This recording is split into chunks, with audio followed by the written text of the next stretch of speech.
been a long day until my friend, and I tell you all about it when I see you again. We've come a long way from where we began. Oh, I tell you all about it when I see you again. When I see you again. Como eu queria estar contigo, eu parei, faço desejo, pensa em mim. Que eu tô pensando em você e me diz o que eu quero te dizer, vem pra cá. Pra ver que juntos estamos sem te falar. Mais uma vez que te amo.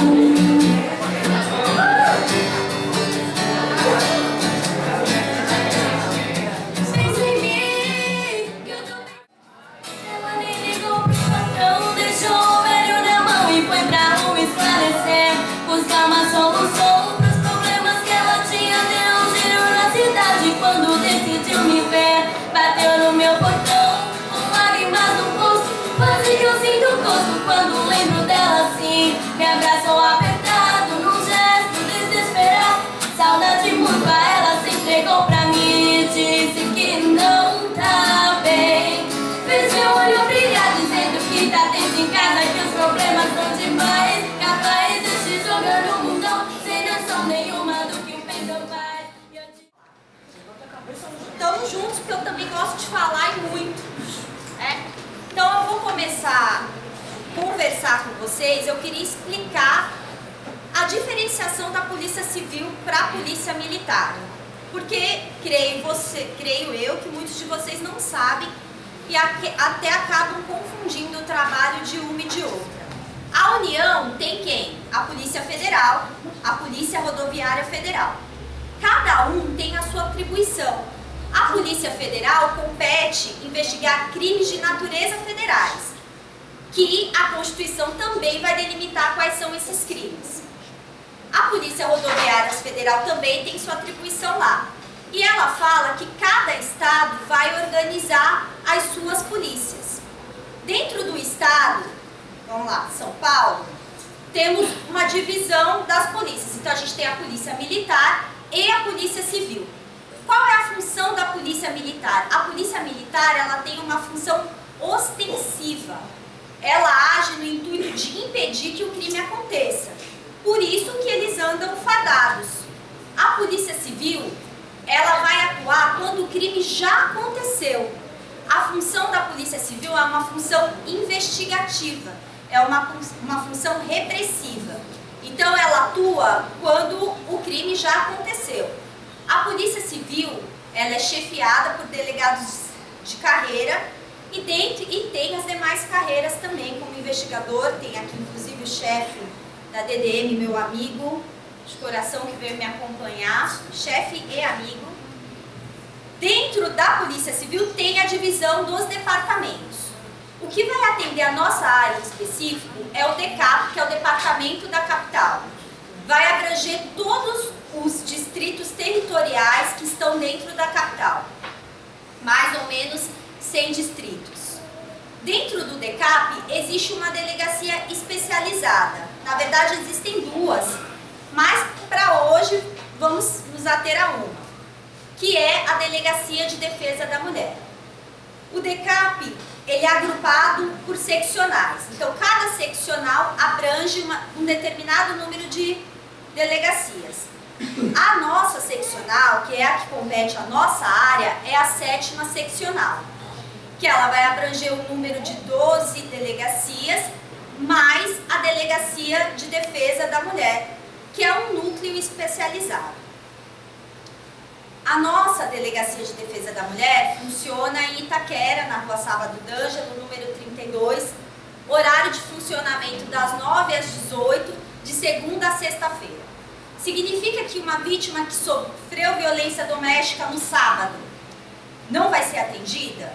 Não vai poder registrar sua ocorrência? Não. A Delegacia de Defesa da Mulher, ela tem uma atribuição concorrente com as demais delegacias. Então, todas as delegacias de área podem registrar e podem dar continuidade numa ocorrência de violência doméstica. Compete à mulher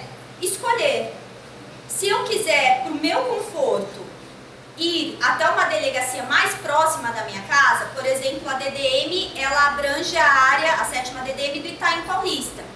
Às vezes, para uma vítima se deslocar do Itaim Paulista até Itaquera, é dispendioso, trabalhoso, enfim. Significa que ela só pode ser atendida na DDM? Não. No Itaim Paulista funciona o 50 DP, que é o distrito responsável pelaquela área. A vítima de violência doméstica pode registrar a ocorrência lá e dar continuidade da ocorrência por lá. Feitas essas considerações iniciais, a gente vai tratar em específico sobre a Lei Maria da Penha. A Lei Maria da Penha, a Lei 11.340 de 2006, ela veio consubstanciar alguns tratados que o Brasil já havia assinado para reprimir a discriminação e qualquer forma de violência contra a mulher. O Brasil já tinha assinado 2 tratados e a lei foi uma forma de viabilizar, de dar mecanismos para coibir a violência doméstica.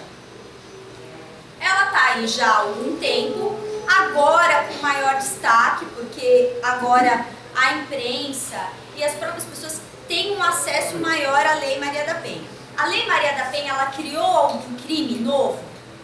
Não. Ela não criou nenhum tipo de crime novo. Ela dificultou a vida do agressor. Os crimes que estão já existiam.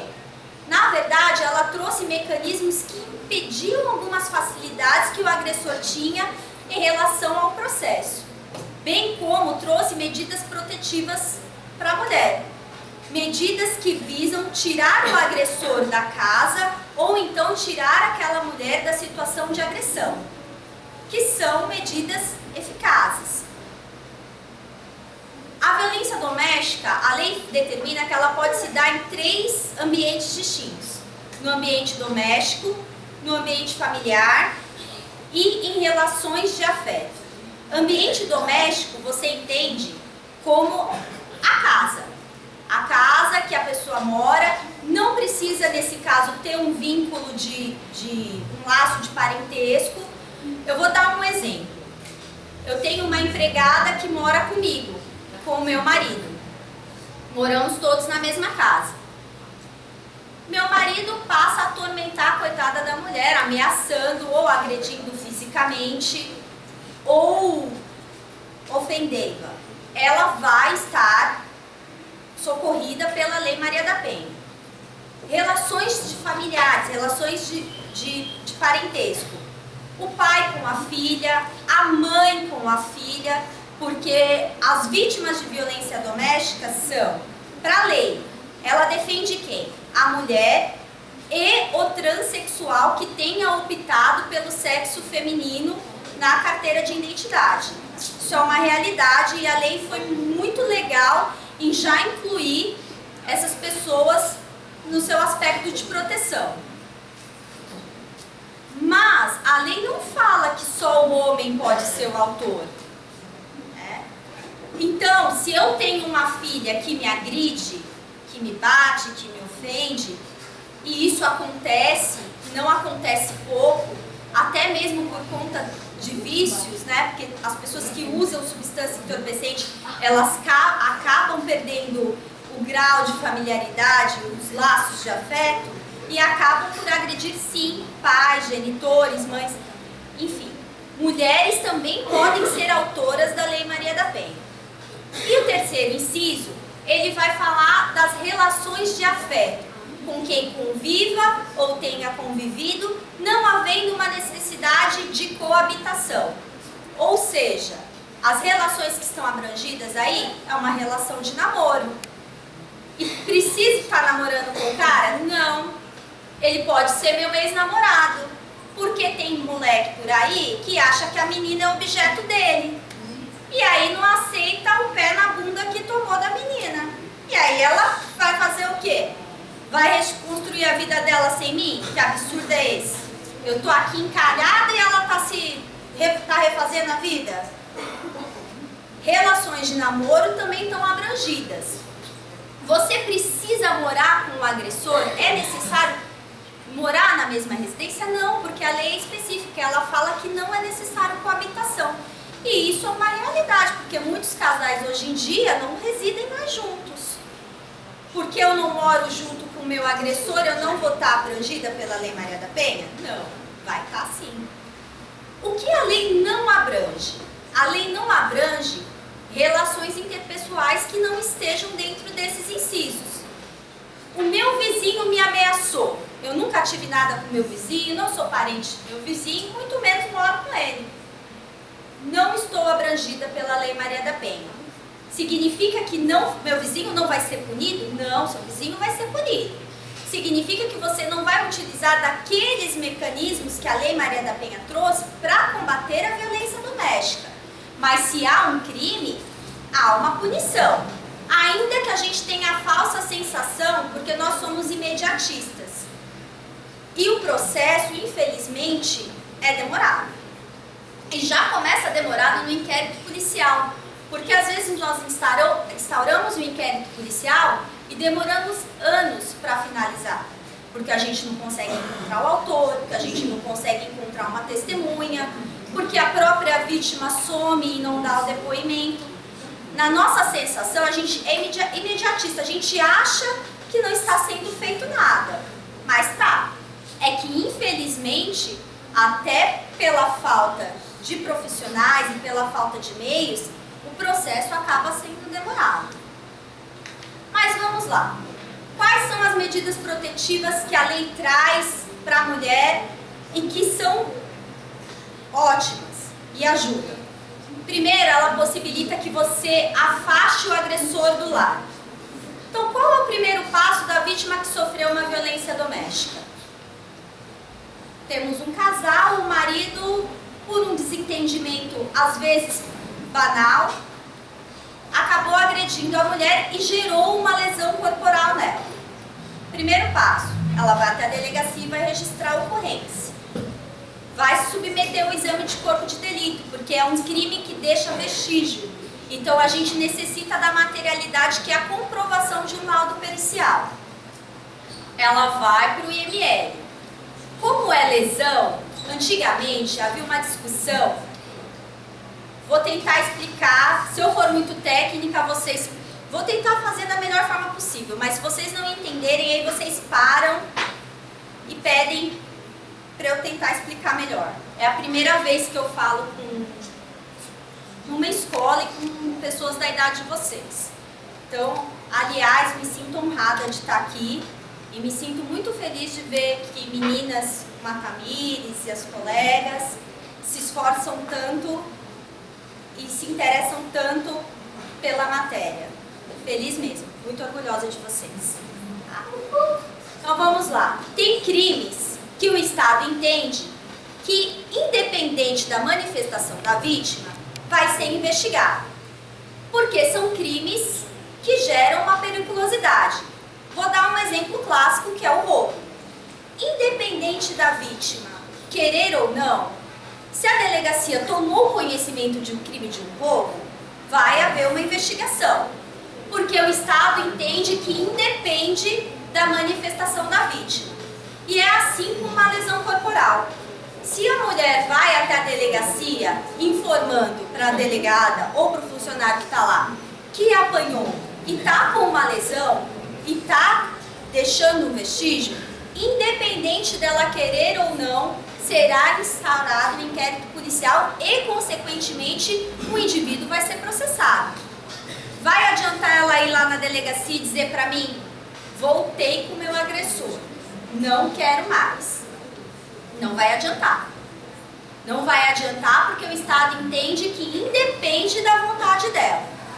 Agora, há delitos que o Estado entende que é necessária uma manifestação da vítima para que se dê início a um inquérito, para que se dê início a um processo. É o crime de ameaça, o crime de injúria, calúnia, difamação. O crime de ameaça consiste em prometer mal injusto a alguém.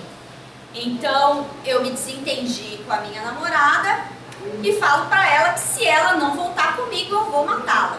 Ou vou encher a cara dela de porrada, ou vou dar um monte de facada. São as mais comuns. Nesse tipo de crime, o Estado entende que além da vítima registrar a ocorrência, ela tem que oferecer uma coisa chamada representação. Ela tem que manifestar o interesse dela, dizendo para o Estado que ela quer que aquele indivíduo seja processado. E nesse caso em específico, se a vítima chegar lá e falar: voltei com o meu agressor, não quero mais que ele seja processado, a própria Lei Maria da Penha prevê uma possibilidade de retratação numa audiência específica para isso, que é chamada audiência de justificação. A mesma coisa acontece na injúria. Injúria é ofender a honra do outro, né? Então, quando você profere xingamentos diversos para sua colega, você está praticando um crime, sim, né? Além de ser um extremo mal educado, né?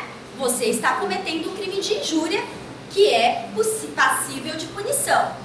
Difamação: sair espalhando boatos das coleguinhas, né? A colega fez isso, a colega fez aquilo, de modo que venha atacar a honra dela. Tanto a honra objetiva, que é a honra que é o que os outros pensam a respeito da sua coleguinha, quanto a honra subjetiva, que é o que ela está sentindo. Porque para o agressor é fácil espalhar a fofoca, ou espalhar a difamação, ou ofender. Difícil é para outra parte suportar, né? Nesse crime também, o Estado entende que tem que ter uma manifestação da vítima. Então, a vítima tem que ir lá, além de registrar a ocorrência, e tem que fazer o pedido da representação.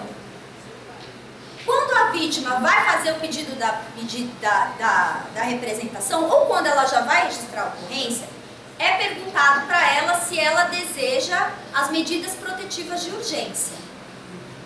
Significa que ela precisa pedir lá naquela hora? Não.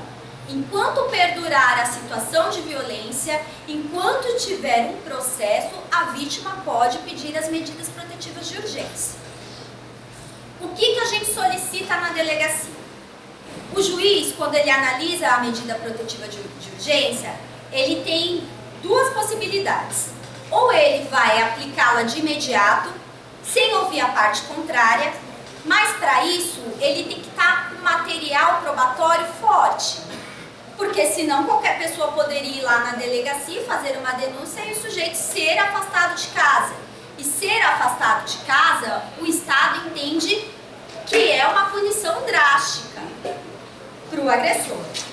Então, geralmente, a gente pede para a vítima ir acompanhada de uma testemunha.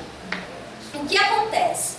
Às vezes, na situação de conflito, a vítima acaba chegando na delegacia nervosa, estressada, com toda a razão. Já passou por toda aquela situação de agressão, enfim. Quando a gente faz qualquer pedido para a vítima, aí ela já acha que a gente não quer ajudar. E não é que a gente não quer ajudar. É que a gente quer que aquela medida protetiva seja deferida liminarmente, sem a oitiva do agressor. Porque se ela não for deferida liminarmente, o que o juiz vai fazer? O juiz não vai dar a medida protetiva. Ele vai convocar uma audiência, que pela pauta do juiz a gente pode contar em 5 meses, para que só então, ouvindo todas as partes, ele conceda a medida protetiva. E das medidas protetivas, quais são? Primeira e mais drástica é o afastamento do agressor do lar conjugal. A casa precisa ser minha? Precisa ser da vítima? Não, porque a lei fala do lar conjugal. A lei não fala da casa da vítima. O lar conjugal pode ser uma casa alugada, pode ser uma casa que o agressor tenha recebido de herança. Nesse caso em específico, o agressor lá na frente consegue reverter, porque uma coisa é a medida protetiva e a outra coisa é a divisão de bens na esfera civil, né? Nós temos duas divisões, o direito é meio complexo mesmo. Então voltamos. Uma coisa é a medida protetiva e a outra coisa é a esfera civil. Então, o que acontece na esfera civil? Quando eu vou me separar e eu não preciso estar casada com o meu marido, vou falar marido no sentido lato, eu posso ser convivente, porque a gente tem a falsa impressão de que apenas se eu for casada, sobre os bens, e não é assim que acontece. Se eu estou vivendo uma união estável e eu não preciso nem estar com o registro dela no cartório, todos os bens que são adquiridos na constância da união estável, então todos os bens que são adquiridos quando eu iniciei a minha união com aquela pessoa, eles são partilhados. Mas isso vale para o agressor e vale para a vítima também. Então, se a vítima comprou uma casa na constância da união estável, ela vai ser dividida. Mas isso é a esfera civil. Isso vai ser discutido perante o juiz civil. A medida protetiva, ela não quer saber se a casa é sua, é minha, é nossa. Ela quer saber o seguinte: você agrediu, eu preciso retirar você da casa para que a vítima possa ter a paz interior que foi retirada. E sai da casa. Significa que a vítima vai ficar naquela casa pro resto da vida dela? Não. Se for um bem que o agressor herdou do pai dele, os bens que nós herdamos, eles não são compartilhados com o nosso cônjuge. Então, se eu herdei a casa do meu pai e eu sou agressor, no primeiro momento ela vai me tirar da casa. Porque a lei está visando a proteção da integridade física dela. Mas lá na esfera civil, eu consigo reverter meu bem. Mas até então, a vítima já conseguiu se estabilizar. E é isso que a lei prevê. A lei também prevê a impossibilidade de aproximação do agressor com a vítima até 100 metros. A impossibilidade de contato. A lei também prevê que o agressor seja proibido portar armas, caso tenha. Também prevê a possibilidade do juiz criminal estabelecer a pensão alimentícia, que eles não concedem. Já te digo, eles vão falar para a vítima pleitear na esfera civil. Porque a pensão alimentícia é uma questão complexa. Então, na esfera penal, nós não conseguimos. Tem também a possibilidade da vítima ficar afastada do trabalho enquanto não cessar a situação de agressão. Dentre outras medidas. A lei também prevê a possibilidade da vítima ser abrigada. Que é isso? O cara ensandeceu, persegue a vítima e essa vítima não tem onde ficar. Essa vítima, ela pode ir para um abrigo. Se ela se dirigir até a DDM, a própria DDM vai entrar em contato com os abrigos da área e vai conseguir uma vaga para ela. É só para a vítima? Não. É para a vítima e para os dependentes. A lei também prevê, como possibilidade de medida protetiva, estabelecer a guarda dos filhos. Os juízes não concedem também do criminal, porque entendem que é uma situação que demanda prova. O que eu sugiro para as vítimas de violência doméstica na questão da guarda em específico? Tem que ser formalizada a guarda. Às vezes a gente separa e acha que vai ficar tudo bem, que não vai ter nenhum tipo de problema. Só que infelizmente o ser humano é complexo e utiliza de ardis para conseguir outros fins. Então, existe o problema de pai que não devolve o filho para a mãe, de mãe que não deixa o pai ver o filho. Então, é importante que seja estabelecida a guarda, e isso na esfera civil. A guarda que pode ser compartilhada, que pode ser só um direito de visitação, enfim, mas as vítimas são orientadas nesse sentido. Existem vários órgãos hoje que estão imbuídos na luta contra a violência doméstica. Dentre eles, a Defensoria Pública, que tem uma até aqui pertinho da gente, que é um núcleo específico de violência doméstica e combate com a mulher, que fica do lado do Fórum de São Miguel, ali na rua Afonso Lopes Baião. O numeral, eu não vou ser informar corretamente, mas as defensoras que lá estão, elas prestam todo o auxílio jurídico para as mulheres que são vítimas de violência, inclusive ingressando com ação de guarda, ingressando com ação de reconhecimento e dissolução de união estável, ingressando com ação de divórcio. Para aquelas vítimas que não têm condições de contratar um advogado, a Defensoria presta um trabalho maravilhoso e são profissionais super comprometidas com a causa. Tem também o Ministério Público.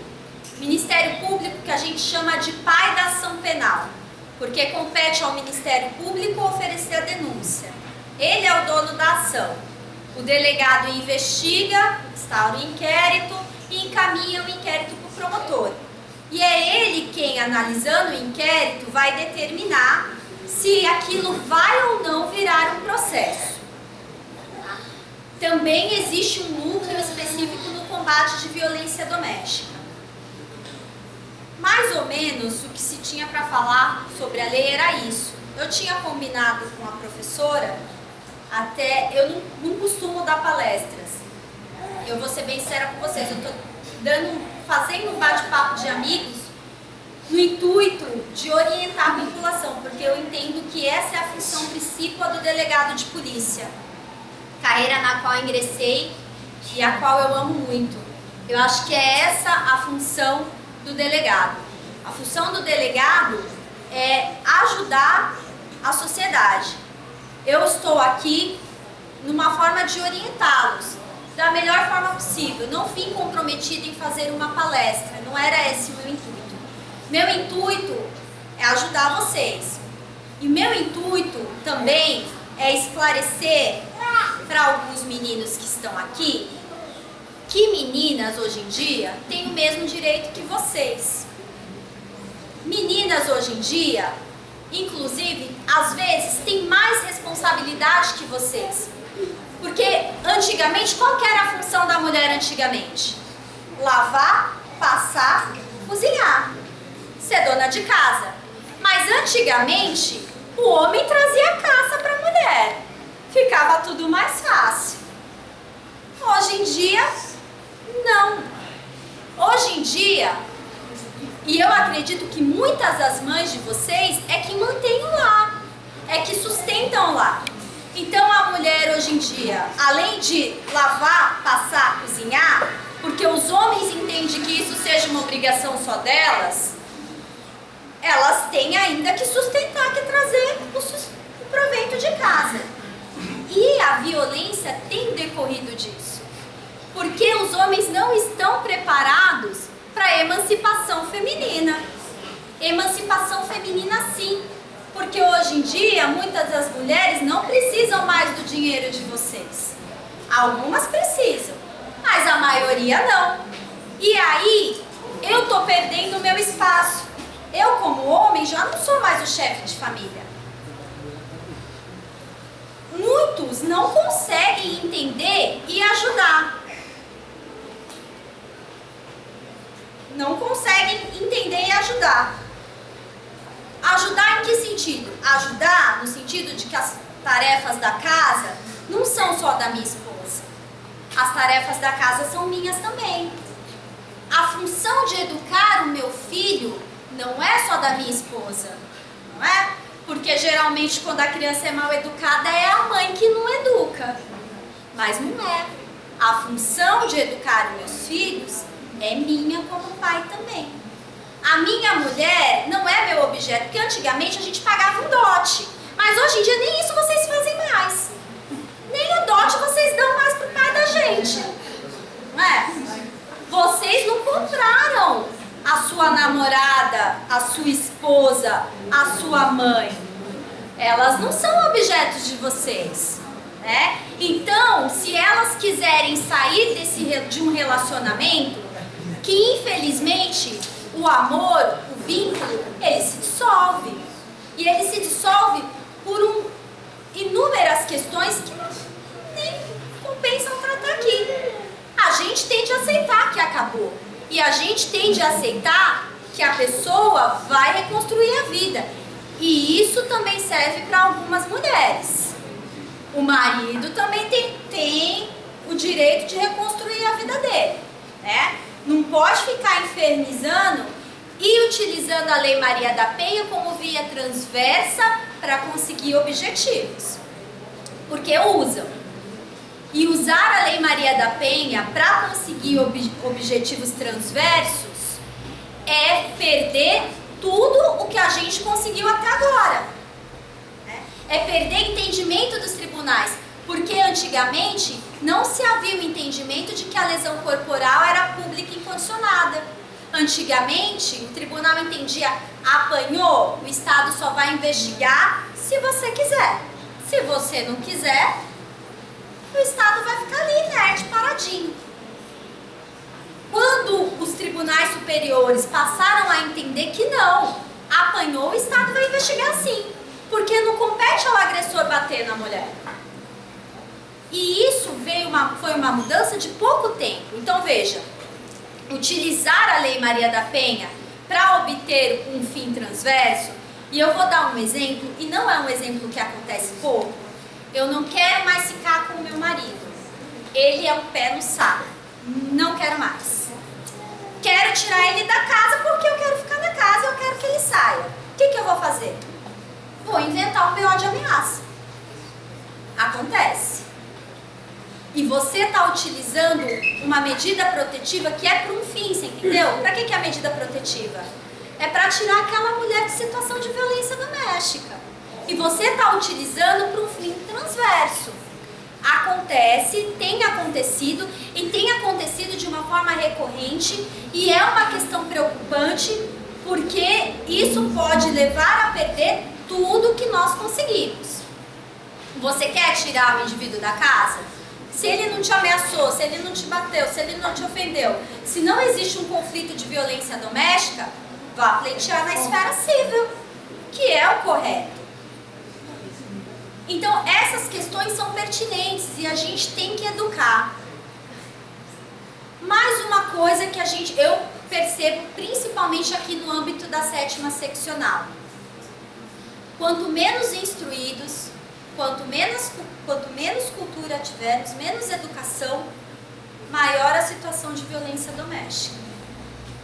Porque as pessoas hoje em dia, elas não conseguem solucionar conflitos conversando, dialogando. Não conseguem mais. E isso é pior em regiões que é carente de cultura e é carente de educação. Por isso que eu fiquei feliz quando a Tamires falou do projeto de violência doméstica na escola. Porque vocês são a base para mudar isso. Vocês são a semente, porque a questão da violência doméstica, o agressor ele vai ser punido, vai. E hoje ele é punido. E é punido com rigor. E tem prisão preventiva sendo decretada, porque eu esqueci de falar para vocês. Mas quando se descumpre uma medida protetiva, o juiz concede a medida protetiva, o agressor é intimado, ele vai lá e volta a fazer tudo de novo. Passo seguinte, decretação da prisão preventiva. Filho, já falei pra você que você não pode encostar na mulher. Você vai lá e faz. O que eu vou fazer com você? Como diria o Datê, na cadeia dele. Não tem outras. Não tem mais o que fazer. Vão se esgotando os recursos do Estado. Então, veja, descumprimento de medida protetiva da cadeia. Violência doméstica da cadeia. Porque antigamente, quando não existia a Lei Maria da Penha, era possível que o agressor, depois de todo o processo, pagasse uma cesta básica e saísse impune. Pagar a cesta básica, na verdade, é uma forma de prestação pecuniária. É que ficou tão visível a cesta básica que acabou falando pagamento de cesta básica. Não existe essa pena, pagamento de cesta básica. A pena é prestação pecuniária. Mas a lei foi tão atenta que todo mundo falava, eu bati na minha mulher, eu pago uma cesta básica e tá tudo bem. Ela foi tão atenta que, além dela impossibilitar qualquer mecanismo da Lei 9.099, que são mecanismos que facilitam a vida do agressor, ela impossibilita o pagamento da cesta básica também. Então, lá no final, se houver condenação, vai existir uma pena. E geralmente a pena é de prisão. Geralmente a pena é de prisão. Então, eu entendo que vocês são a semente. Eu posso ir atrás do agressor hoje, provavelmente ele vai ser preso, mas sinceramente, se eu acredito que ele vai mudar, essa é a falha da lei. A lei não trata o agressor. A lei não fala pro infeliz que ele tem que frequentar cursinho pra alguém dizer pra ele que bater na mulher dele tá errado. A lei não fala pro agressor que ele tem que fazer um tratamento psicológico, porque muitas vezes o agressor também tem que ser tratado, não é só a vítima. O agressor também é uma pessoa doente. E a lei não fala isso. Então, na maioria das vezes, o agressor vai incidir. E digo mais, se a pessoa é violenta, se ela já tem essa cultura machista enraizada nela, se ela entrar num outro relacionamento, ela vai bater na outra pessoa também. Porque ela não está sendo tratada. A lei não prevê essa possibilidade, o que para mim é uma falha, em que pese os mecanismos para a defesa da mulher sejam excelentes e funcionam. Às vezes a gente fala não vai dar em nada. Pode não dar em nada agora, porque a gente é imediatista. Mas a lei é aplicada e tem sido aplicada com rigor. Vocês são a semente para que a lei não precise mais ser aplicada. Vocês passando isso para os demais amigos, para os seus pais e principalmente para os coleguinhas, né? Sempre tem um coleguinha babaca. Sempre tem um coleguinha babaca que acha que pode xingar a amiguinha, que acha que pode falar mal da amiguinha para os outros. Desde então, você já vê o comportamento machista do moleque, porque o moleque ele pode sair com várias meninas, mas se a menina arruma 2 namoradinhos, já acaba com a reputação dela na escola. Né? E para as meninas, eu diria cuidado, porque se vocês soubessem o quanto de meninas que têm a reputação arrasada dentro de uma escola por conta de um babaca, vocês não têm ideia. Eu tenho meninas que chegam, que pararam de estudar, em situações deploráveis, porque isso acaba com a vida de uma pessoa, porque tem videozinho divulgado pelo WhatsApp, que isso é uma praga, é a praga da modernidade. É uma praga. Porque antigamente o meu telefone só fazia ligação, agora o telefone faz várias coisas. Você está sendo vigiado constantemente, né? E para as meninas, um vídeo não vai ficar só na mão dele. Vocês podem ter certeza que não vai. Infelizmente vai passar para um, que vai passar para outro, que vai passar para outro. E uma vez que um vídeo ou uma foto sua saiu do seu celular, você perdeu o controle. Já era. A gente não consegue apagar esse vídeo. Você pode até tentá-lo tirar do YouTube, por exemplo, se for publicado. Consegue. Mas eu não vou conseguir confiscar cada celular que baixou o videozinho. Para vocês, como mulher, porque eu acho deplorável ter um vídeo seu divulgado, mesmo porque você não estava ali sozinha, você estava ali num ato consensual com a outra parte. A errada não foi você, o errado foi o babaca. Ele é um babaca, né? Mas a gente tem que tomar cuidado, porque tem um monte de babaca com cara de bonzinho. Se puderem evitar, vai ser ótimo. E eu vou agradecer muito, porque eu não vou ter que presenciar vocês chorando na delegacia, porque eu sofro junto com vocês. Eu sou mulher e já fui adolescente. E eu sei que quando a gente mancha a reputação de uma menina, de uma adolescente no ambiente escolar, dificilmente essa menina vai recuperar a imagem dela. Eu sei o quanto é isso difícil. Para vocês eu deixo esse recado. E estudarem, estudarem, estudarem, se educarem, se educarem e se educarem. É a única forma da gente acabar com a violência. Não existe outra forma. Uma pessoa que não lê, uma pessoa que não se educa, ela não sabe argumentar.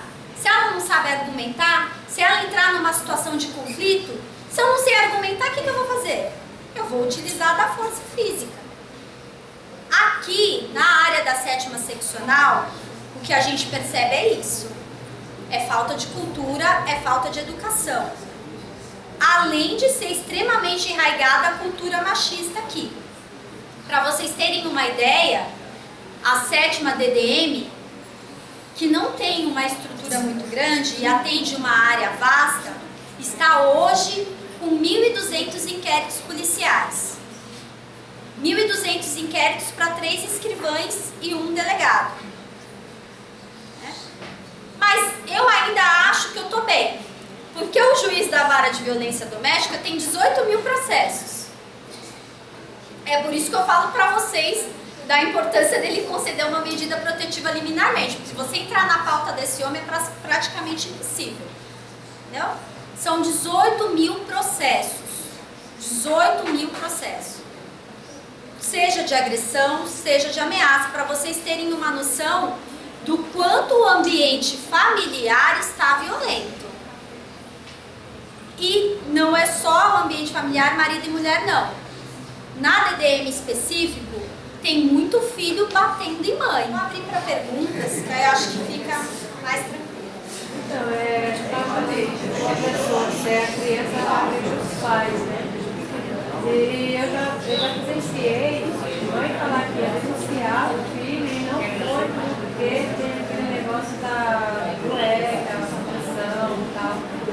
Mãe agredindo, a criança agredindo os pais.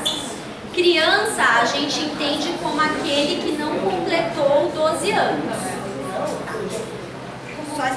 Adolescente dos 12 aos 18 anos. Qual é a diferença de um para outro?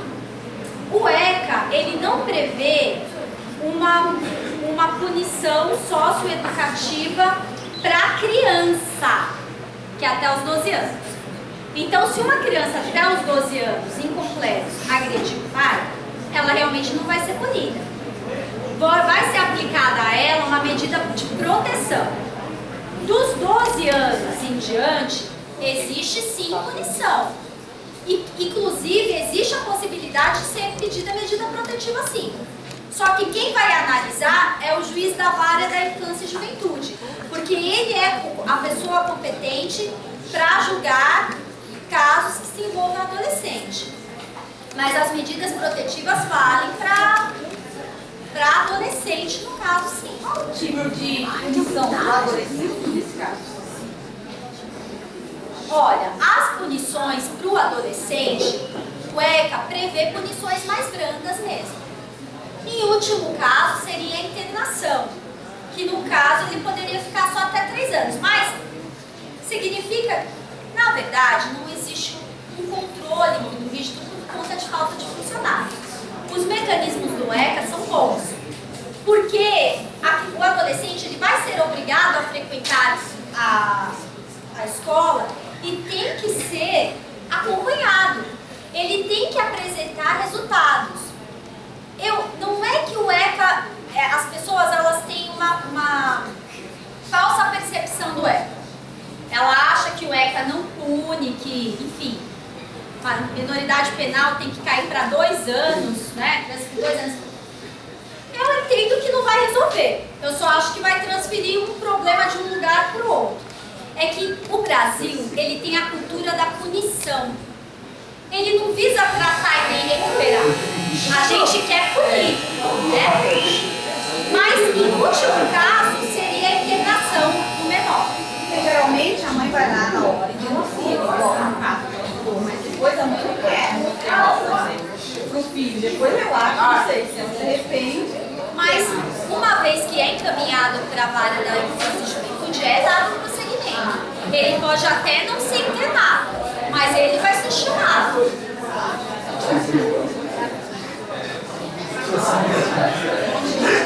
Professor de escola, eu queria perguntar o seguinte: em nome desse discurso, em nome desse discurso da família em primeiro lugar e de levar ao pé da letra essa história de que até a morte o separe, tá? A gente vê muita denominação religiosa, tá? Que pressiona mulheres, né, a não tomarem atitudes. A gente tem como exemplo aquele pastor que saiu candidato à presidência, o pastor Everaldo, né, que agrediu uma ex-mulher. Então eu queria saber Isso aí não é um potencializador que agrava essa questão da violência? Sim, porque culturalmente a mulher ela é condicionada a ficar no relacionamento. Porque a igreja, e eu vejo isso, eu até ontem estava conversando com algumas mulheres, fui chamada da igreja adventista. A igreja, ela tende a forçar que o casal não se separe, que o casal permaneça. Isso realmente acontece, mas eu acho que a igreja em si não é o pior é a pressão familiar. Né? Porque muitos familiares também não querem a dissolução daquele vínculo. E a mulher também fica por questão de filhos. Eu tenho um filho com ele, eu vou deixar meu filho com ele. Agora, a questão da religião influenciar, influencia. Principalmente na casta evangélica, que eu vejo que assim, a igreja evangélica ela tem um rigor maior, né, aos ditames da Bíblia. E eles encaram realmente a dissolução do vínculo matrimonial com maus olhos. E existem mulheres que são condicionadas a ficar naquela situação. Agora, o que eu sugiro como um espectador vendo a situação? Se você ligar para o 180, que é o serviço do Disque Denúncia, que vai cair lá na Secretaria Nacional de Defesa da Mulher, vai gerar uma denúncia. Vai para a delegacia da mulher respectiva da área que aquela mulher fica. E a gente vai até lá averiguar. Só que aí a gente tem um problema. Não adianta você falar que porque ela apanhou e eu vou lá e pergunto pra ela, você apanhou, e ela fala que não. E isso acontece. Então, eu acho que a saída é nós conversarmos e insistirmos para que ela tente sair daquela situação. Às vezes ela não vai conseguir sair sozinha e realmente é necessária uma intervenção policial, né? Mas o apoio familiar e o apoio de outras pessoas é importante. Agora, a questão da igreja, infelizmente, é uma questão cultural. E uma questão cultural, a gente não muda de uma hora para outra. Né? Em que pese o Brasil seja um estado laico, é um país extremamente cristão. Né? A gente vê a questão do aborto, que para mim é uma questão de saúde pública. É um direito da mulher. Ó, o Estado, eu engravidei, eu não quero filho. O corpo é meu, eu não sou obrigada a carregar um filho que eu não quero. E o Estado vira pra mim e fala, não, você vai ficar grávida porque vai continuar com essa gravidez porque eu quero. O que é que você quer? É uma questão religiosa, entendeu? De você estar tirando uma vida. Eu só acho engraçado que o mesmo Estado que fala para aquela mulher que ela não pode tirar, não presta nenhuma assistência depois. E o filho, principalmente, é da mulher, né? Porque rolou até uma época na internet do aborto masculino, não sei se vocês olharam. O aborto masculino. Se o meu pai não me registra, ele me abortou também, caramba. Mas o meu pai não me registrou. Então, a questão religiosa no Brasil é forte, porque somos um país cristão principalmente. Isso é cultural. Isso é trabalho de formiguinha, de 30 a 40 anos. Elisa e depois aí o Elisa. Eu queria saber que quando isso acontece, com crianças, a violência doméstica sexual, existe a Lei Maria da Penha, ela também ajuda nisso ou não? Ou já é outra função? A violência que a Lei Maria da Penha vai pegar é a violência física, psíquica, patrimonial e sexual. Se uma menina, vamos lá, de 7, 8 anos, for violentada dentro do ambiente doméstico, naquela relação que eu te falei, por exemplo, um padrasto ou o próprio pai, eu errei. Às vezes inclusive eu errei porque eu estou nervosa, porque eu tenho consciência do meu português, tá? voltando, dentro do ambiente doméstico, se ela sofrer uma agressão sexual, ela vai estar acobertada sim pela Lei Maria da Penha. Agora, e se um menino de 7 anos sofrer uma violência sexual de um familiar? Não. Vai ser acompanhado pela Delegacia da Mulher, porque a Delegacia da Mulher tem competência para investigar os crimes contra mulheres e contra crianças e adolescentes. Então, o inquérito vai correr pela Delegacia da Mulher, mas os mecanismos de defesa da Lei Maria da Penha não vão poder ser aplicados no caso de um menino que seja agredido sexualmente. No caso de meninas, sim, porque a lei é específica em falar que a violência sexual também é abrangida por ela. Na medida protetiva, não. A medida protetiva, o que acontece? A vítima foi até a delegacia, foi agredida, solicitou medida protetiva. A delegacia tem a lei determina 48 horas para encaminhar aquela medida protetiva para o juiz. Então, a lei vai encaminhar, a delegacia vai encaminhar para o juiz e o juiz tem mais 48 horas para conceder. Só que aí a gente tem um problema técnico. Por quê? Quando as pessoas vão lá fazer o boletim de ocorrência, geralmente elas não levam dados completos das partes, tá? E assim, o que acontece na delegacia que é uma dificuldade muito grande da gente?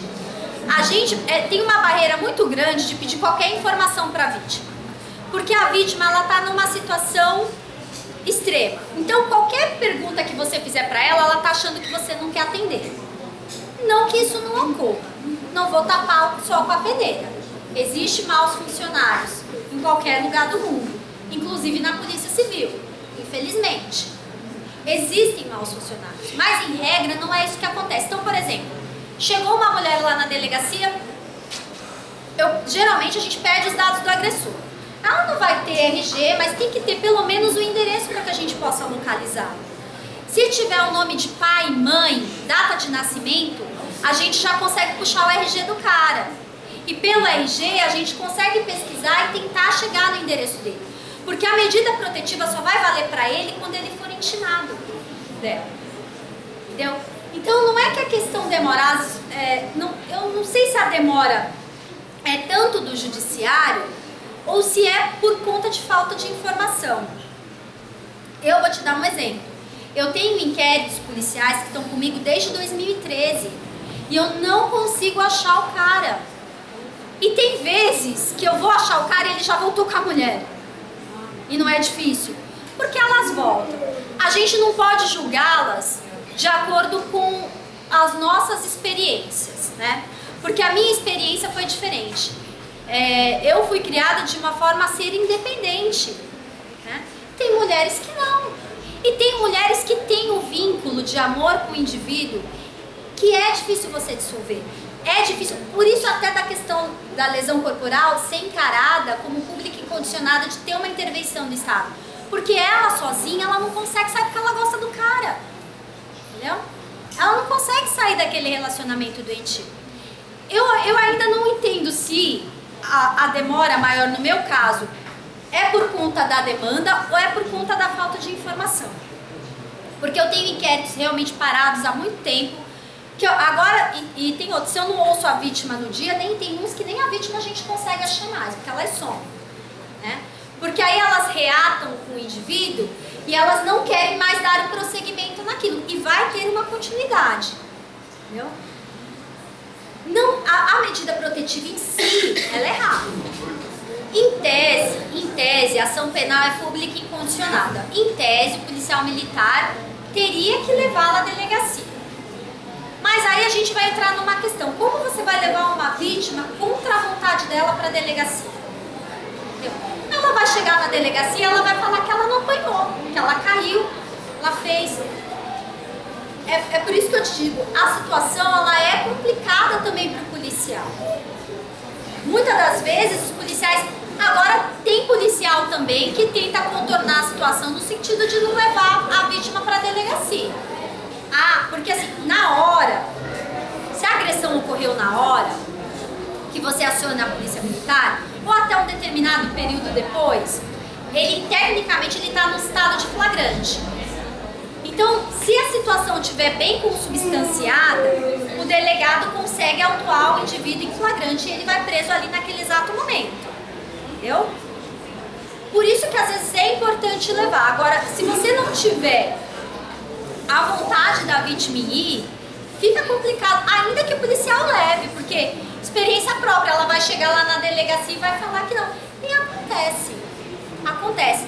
Já aconteceu de eu ter autuado o cara em flagrante e no dia seguinte a vítima vai lá pagar a fiança dele. Aconteceu. Na hora a gente quer morrer, porque o flagrante é um trabalho gigantesco. Você tem que ouvir todo mundo, você formaliza várias peças, é um trabalho gigante. E elas vão lá pagar a fiança. Entendeu? Acontece. Bom dia. Bom dia. Tudo bem? Eu só queria ressalvar um aspecto importante. Em primeiro lugar, tudo que a doutora explicou aqui, muito particularmente acerca de violência doméstica. Parou alguma dúvida? Alguém de repente tem alguma dúvida?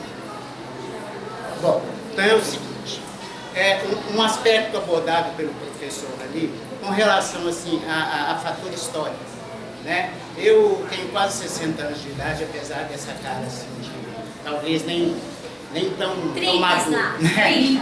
Mas eu sou do tempo em que a mulher sofria ao lado do marido, ao lado da família, por questões sociais. Eu presenciei muitas vezes a minha mãe apanhar do meu pai, desesperado, sair em procura de recurso, de socorro, de ajuda e não conseguir. Hoje, a situação é totalmente outra. A mulher alcançou seu espaço dentro da sociedade, ela vai e vem. Vocês, meninas, hoje de repente têm internet, um outro perfil psicológico. Mas o mais importante que eu quero ressaltar, está no final aqui da nossa palestra, é a questão da consciência. Isso é muito importante. A consciência é importantíssima. A lei é rígida, mas nem sempre ela é perfeita. E no dia a dia da nossa delegacia eu constato que em muitos casos o homem não é o vilão da história. Tem mulheres que por interesses diversos inventam situações diversas, crianças que às vezes inventam situações diversas e cabe a nós de repente coibir esse tipo de coisa e ir para cima de quem necessariamente não deveria ser punido e puni-lo. Entendeu? Situações... Hoje eu saí de casa, de repente vi uma notícia do Latino, cantor que está para ser preso por pensão alimentícia. É um caso. Eu tenho uma nota, tenho dinheiro. Mas por diversas vezes eu fui prender e prendi e levei as barras dos tribunais, ou melhor, para a cadeia propriamente dito, que não existe um processo inquisitório na prisão administrativa.